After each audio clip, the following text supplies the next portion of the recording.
Takže, dámy a pánové, já vás vítám zase v suterénu TAS.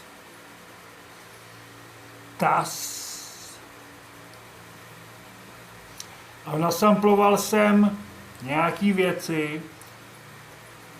Už hodně dlouho jsem si nestáhl žádnou MP3 a nedal jsem to na Fruity Loop, takže teď to udělám.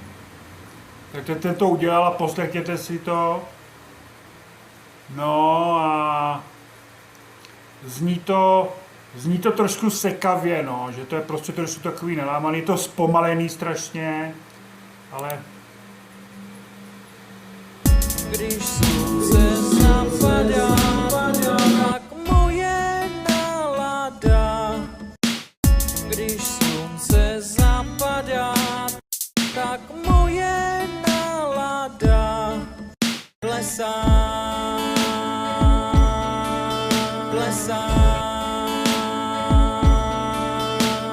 Když slunce zapadá, tak moje nálada klesá.